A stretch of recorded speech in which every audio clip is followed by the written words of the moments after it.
Okay, Penn State football fans, it's time for the blue-white breakdown. If you're watching this and not listening, you have the treat of Dave and I wearing roughly the same exact color on this edition of the podcast. Matching mucus. It's a phlegmy, mucusy color that is apropos of this rainy, wintry January day, Dave, and we're just going to roll with it. I'm not changing my colors. I know your colors don't run. Neither do mine. It's the color your doctor warns you about if you blow your nose. Oh, that doesn't look good. If you're coughing this color up, you should go see an internist immediately. Dave, we have some interesting things to get to on this podcast, but I really want to start with you wrote something over the weekend. You led one of your mailbags with it. Let's just get some final thoughts together on Taylor Stubblefield, who is now an ex-Penn State coach. Marcus Higgins is the new Penn State wideouts coach. James made a coaching change a couple of weeks ago. Stubblefield is out. He was here for 3 years at Penn State. And you had some pretty strong thoughts. I thought that made a lot of sense in your mailbag. It's not enough anymore, Dave, to be a great developer of talent. There's a lot more to it in this world.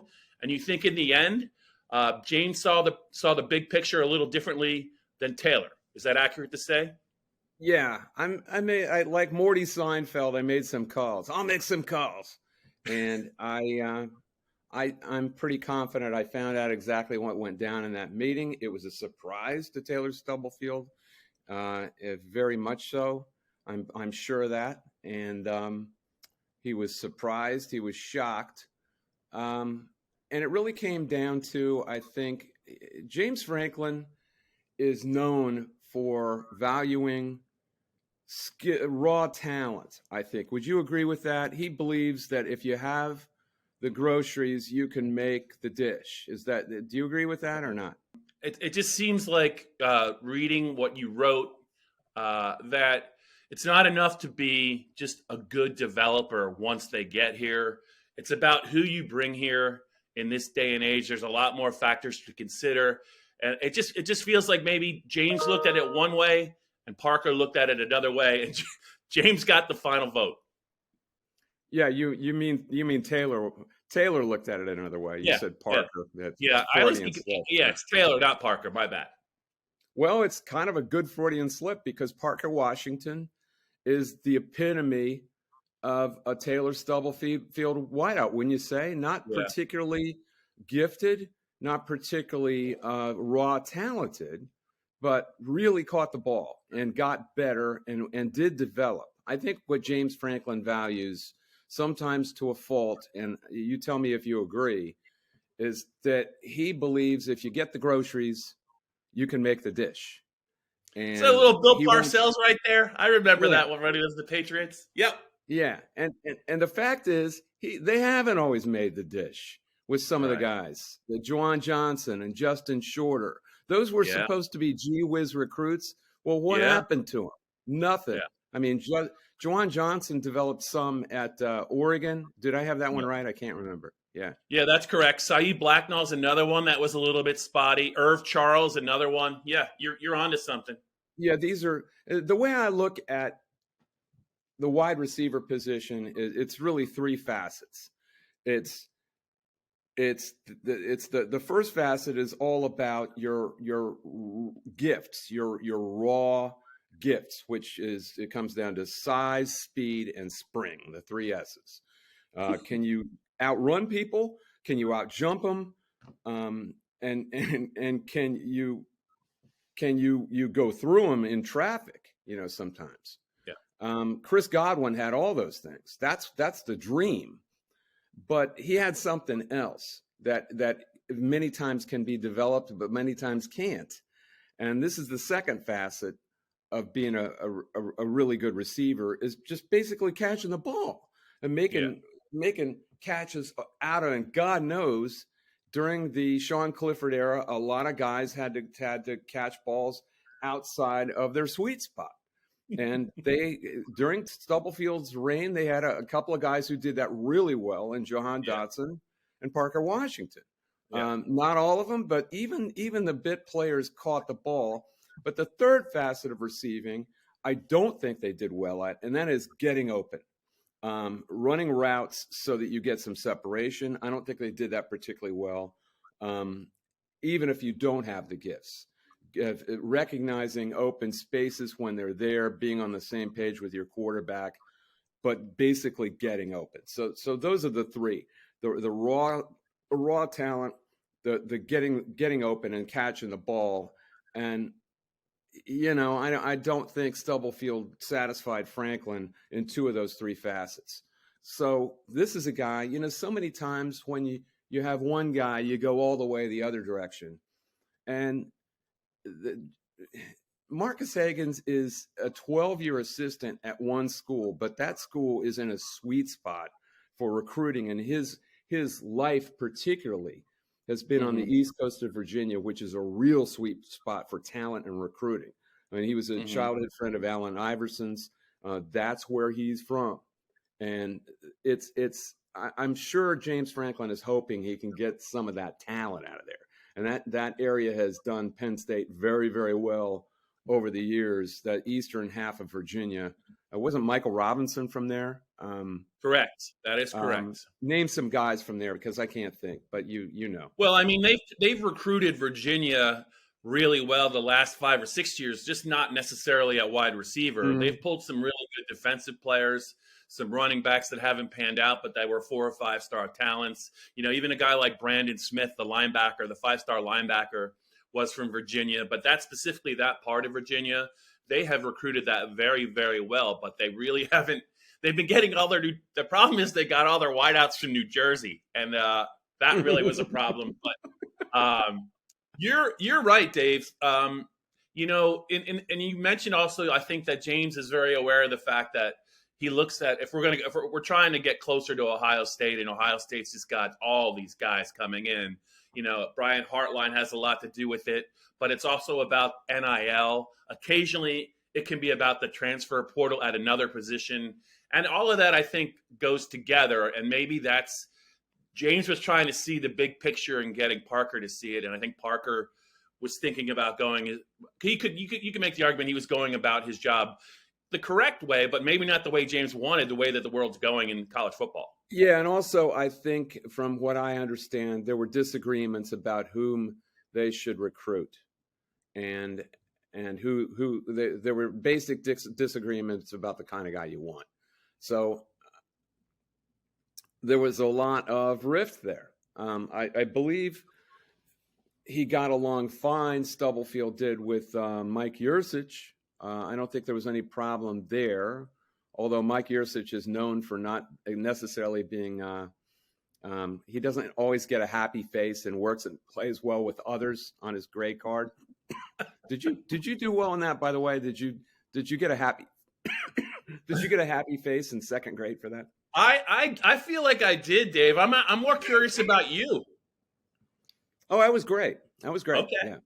Yeah. All right. Because I'm not sure you get. I mean, do you think today you would get a lot of happy faces? Or? No.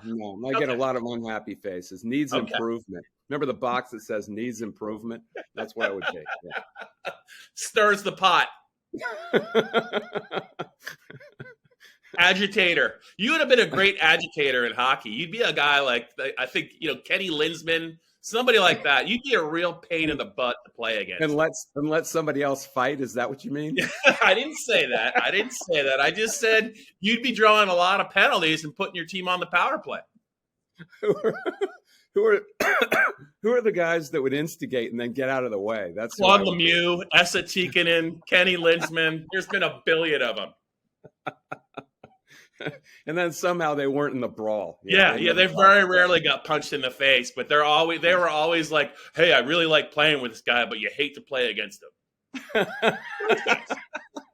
Yeah, well, I was that guy in basketball. Yeah. Okay, I was that guy. Yeah. But yeah, so so you think Stubblefield?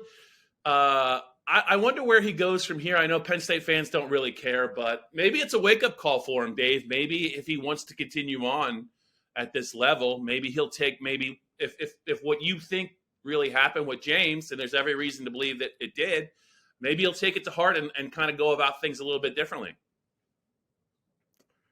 I didn't get that, Bob. We're going to have to start over. Maybe what?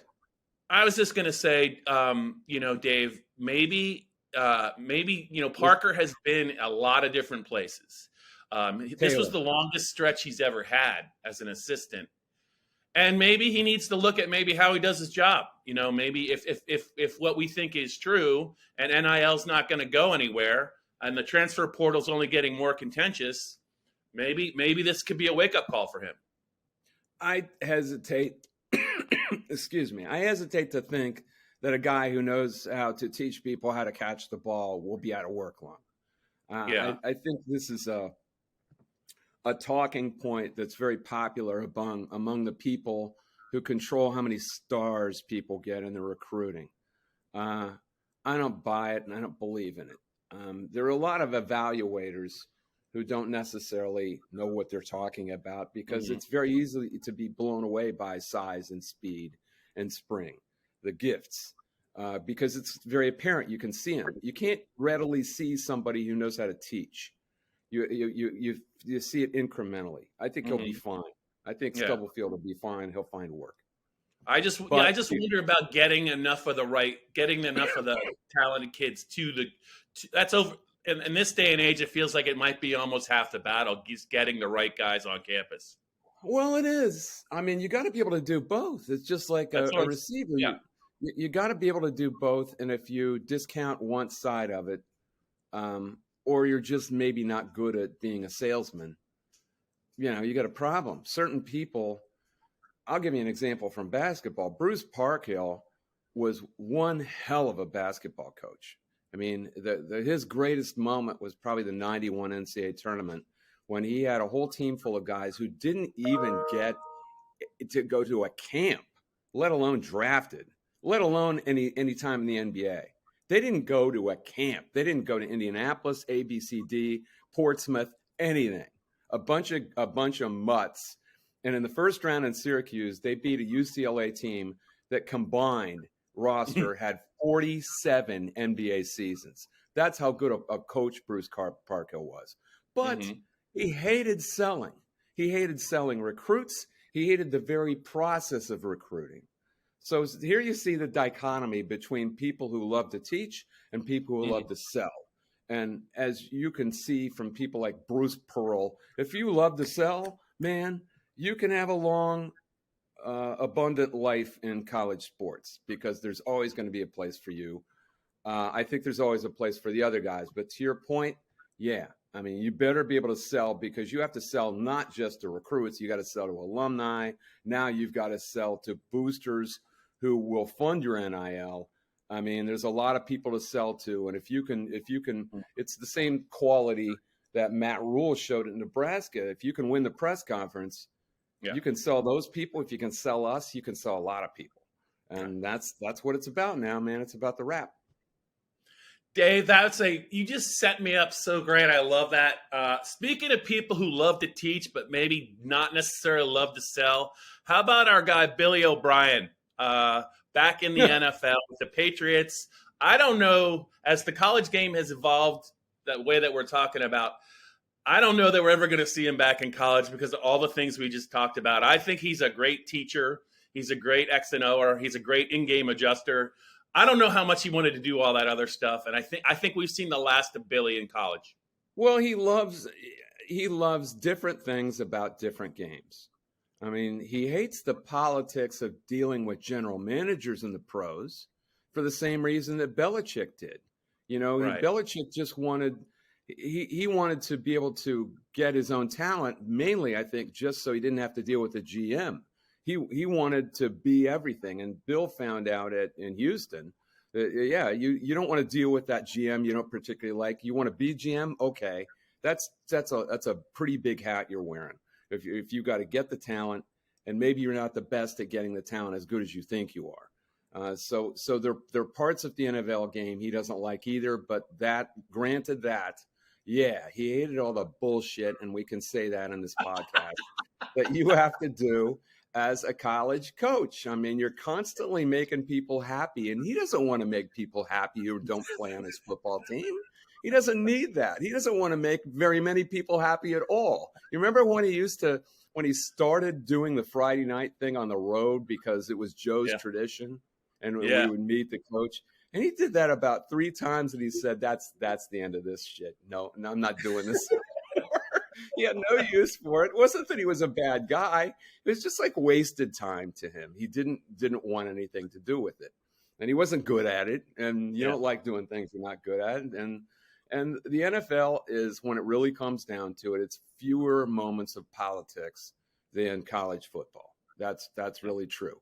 Not necessarily with the players, who all want to get better because they want to make money, but with everyone else, And so there's a little this, a little that.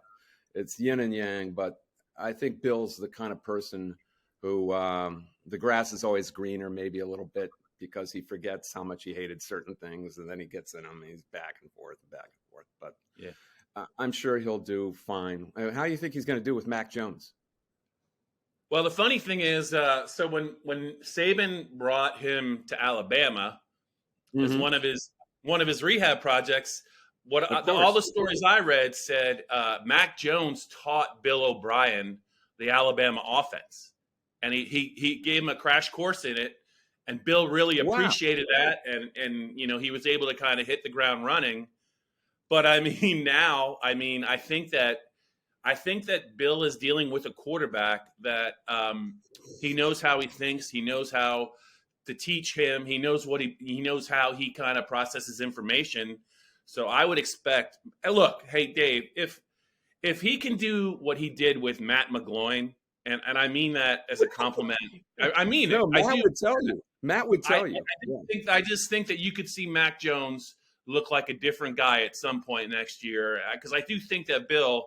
Very few people know the game, the offensive game, the way that Bill does. And I think that Mac also probably got a little bit of a sense of, I'm going to be dealing with a fiery guy. And I think Mac wants to be coached. And they had like defensive coaches. I think Matt Patricia was the offensive coordinator last year in New England. It was ridiculous. Only Bill Belichick. How could that have worked? Only Bill Belichick could get a mulligan from that, because anyone else probably would have been fired. But I think Billy is in a good spot. They're not an untalented team, and it's a tough division, right? But I was trying to remember, you were talking about all the things Bill O'Brien didn't like, and it came through right away at Penn State. And one time, rhetorically, he was either on the road at one of those brief Friday night things, or he might have just interrupted a Tuesday press conference and said, "Hey, you know what I don't like? I don't like Twitter." Yeah. So I was thinking, like, if he can't tolerate Twitter, like, what would a Bill O'Brien Instagram page look like if he had one? Like, I don't think you'd see any dog videos on there.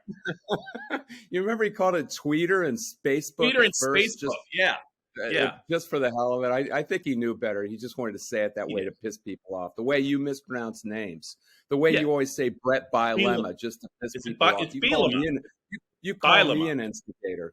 Did you like to be coached hard, Bob? I get the feeling you probably wouldn't be like to coach hard. Don't try and Woody haze me. Don't do that. Well, we're going to coach you hard. We're going to coach you up. Mm-hmm. I think Billy is in the NFL to stay. We'll see. But speaking of the NFL, Dave, I did see in your mailbag you were inches away from going 4-0 in the with your picks for the divisional round. How about that? How about that, my man? You had all the games pretty much diagnosed the way that they played out. And you should have been 4-0. If Mahomes doesn't get hurt, they're gonna cover. I think the line was 9. They won by 7, and Peterson kicked a field goal with a minute to go when it was 10. So the big question I think Eagles fans want to know about is who's going to the Super Bowl and how much are they winning by on Sunday? Super Bowl. Eagles are 2.5. I think the Chiefs are 1.5. The Eagles are only 2.5. I have not looked at the lines.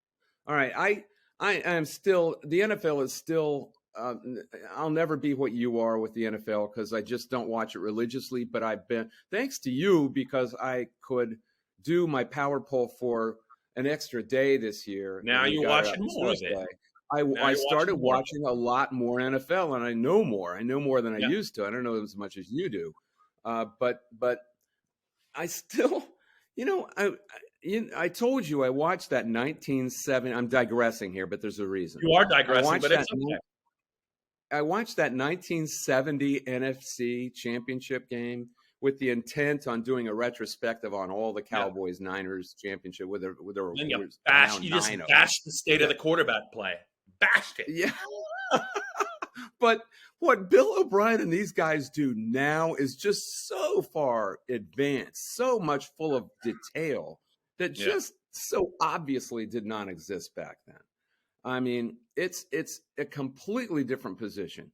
And if you can't be impressed with what Jalen Hurts can do now, you just haven't been paying attention.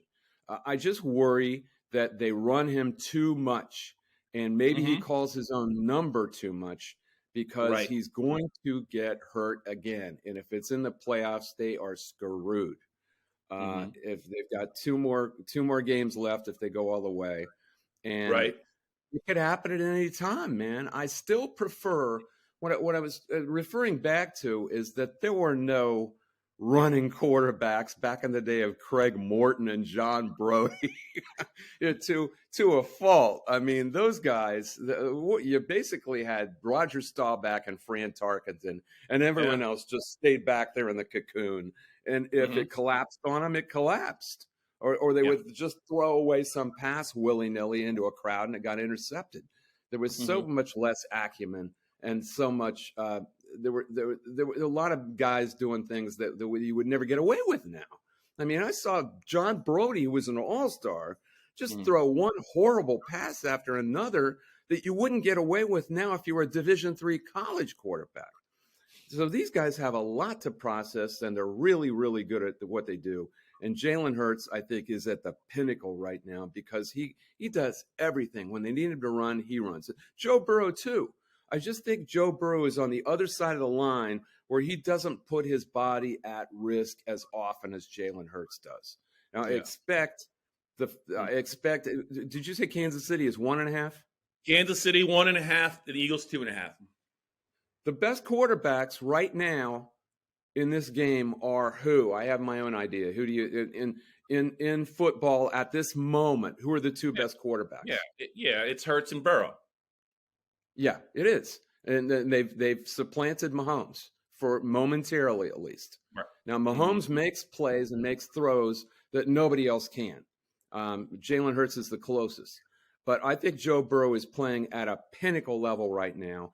And his offensive line surprised the hell out of me. I picked them to cover simply because I thought Buffalo was turning into a tire fire and undisciplined and sloppy, and I thought they were ripe to get beaten. I didn't buy into the whole, the chosen team, which is this narrative that it seems to have been floating out there the last couple of years. And then he's the next Ben Roethlisberger. Well, maybe he isn't, but they've got a lot of loose ends in that Buffalo team. So that's partly why I picked Burrow and the Bengals. But what shocked me was without two starters, a guard and a tackle, a starting guard and a starting tackle, they road graded that team. Yeah. And that was impressive to me. That was really impressive. Do they get that guard and tackle back this week or not? They haven't made a decision, but even if they don't, actually, I think they were without 3 starters. They said at one point, but because one of them was injured previously. Yeah. It was a physical whooping at scrimmage by that offensive line, and their defense had Josh Allen completely confused. Confused. So I like Cincinnati to win outright. Just based on what we've seen. Of course, you never know what's going to happen in Arrowhead. It's a crazy place. But if I had to pick, I like the Bengals outright simply because of that offensive line and what Burrow is doing. And I think the Chiefs, not to the extent of the Bills, but the Chiefs have been a little sloppy, a little wild here and there. And this is not a time for that, man. If you, as we saw in the rack, if you're ready to defend and you're all about your business, you're going to win in the playoffs and in tough matchups. So you're on the Bills Bengals is how you see it, right? Yeah, you got to pick the Eagles. I'm an Eagles Bengals. Sorry, my bad. I shouldn't say Bills. People are still upset with you. Eagles Bengals. Yeah, I think you have to pick the Eagles simply because I think their defense in that place could be a little overwhelming for Brock Yeah, Purdy, don't you? yeah. He's played really well, and I like his future and the kind of quarterback he looks like.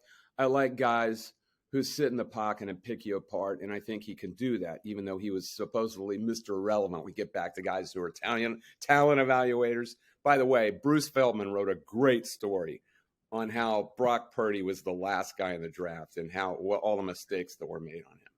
But here's another guy who doesn't have outstanding talent, outstanding gift, but knows how to figure out the game. I just think he's going to have a lot on his plate in Philadelphia with that madhouse, and it's going to be a madhouse.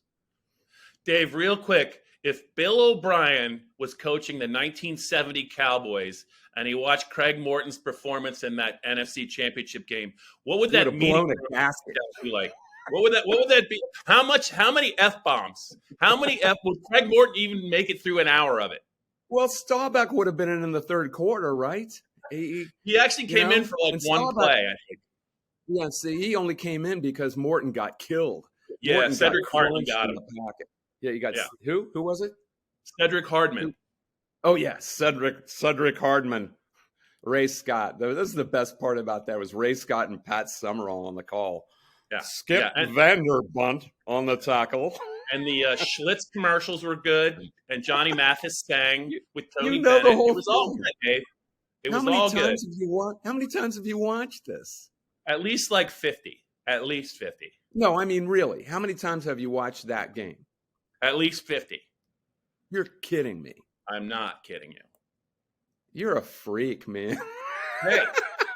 Hey, I mean, there are worse things out there to be watching, Dave. There's worse things out there to be watching. So you know all the Schlitz commercials? You got to go for all the gusto you can in life. You only go around once. There was some cigarette commercials during that thing. It was weird. Dave, you mentioned the rack, Dave. So let's close with a little basketball. You were at the Penn State Rutgers game. Penn State was badly drubbed in that game, and you had some strong thoughts. I termed it in my headline a curb stomping. That was removed. But I don't care. That's exactly what it was. It was bad, and Micah Shrewsbury was not happy afterward. I have not seen him like this. He called out his team. He called out everybody. And as I've said before, I mean, I said it about Brad Underwood at Illinois. He did this early in the season after Penn State went in there and beat them up by 15 points, which was a wake-up call for Illinois. They didn't wake up right away. But Brad Underwood played this card then, and you can only do it, I think you would agree, with a team once or twice a season where you really get into them in public. Tune you out. Or they tune you out. That's right. You lose them. This is the second time he's done it. He did it after the Palestra second half. They were up 6 on number 1 Purdue at the Palestra. I was in L.A., so I didn't see that game. I had to go watch it later, but they played a really good first half in that game. They were up 6. They didn't play scared. They were at home, and they didn't play scared at Illinois either. So I think he was really, really pissed off that they acted timid in this game, both on offense and defense. And Micah Shrewsbury is not a guy who's going to abide that. He just is not. And he couldn't control himself. He tried at first. It was really funny. And I'm the only guy from Penn State there. It's an easy drive for me. Yeah, it's an easy drive. No one covers basketball on the road anymore. And all those guys are up in State College. It's a long drive for them. For me, it's 90 minutes. It's the easiest drive I have all year. So I'm the only guy there, and I'm asking all the questions, which is a weird situation to be in, as you know, especially if the coach you're asking, you can see him seething under the surface. You talk about being an instigator. I'm pretty good at that, as you would know. No. Bill O'Brien. Yeah. I'm ready to put my fist through the windshield, to be honest. He called them soft at first. You play soft on the road in this league, you're going to get your ass kicked, and we lost by 20, and we ran out the door. It went on and on and on. If you haven't seen it, go to my story. I posted the press conference in the video, but I quoted the whole thing. and he was pissed the hell off. So this is the second time that he's been publicly shamed his guys. It's a very it's a tightrope to walk, man. Like you said, you lose them if you do it too often. But it's late January, and it feels like he has to make a push here, and he can't have this. They were timid on offense, timid on defense, and he can't have it. That was the first time all season they were really outclassed from front to back, and it hadn't happened before. He felt like he had to take a stand. We'll see what happens. They're 4-5 in the Big Ten now. They have to stay around the 500 mark. I think they have to go into Chicago at the very minimum 9-11. Probably 10-10 in the league. So they're 4-5 now. They got Michigan coming up Saturday. It's their only Saturday game. So I expect them to come out really loaded for bear against Michigan, which is the third place team. It's a pretty good team. Are you going to get a chance to see them a couple more times, or are you just going to wait and see how? I don't know. Ask our boss. Dave, I think if you want to go, you just go, man. How about that? No, I've done that before. That doesn't work out well for me. Doesn't work well? All right. No, see, that was me. See, Dave, that was me instigating, and it didn't work. You're the only instigator on this podcast successfully. What are you, Joe Herman? Joe Herman? I think Bob would do a really good job on that story.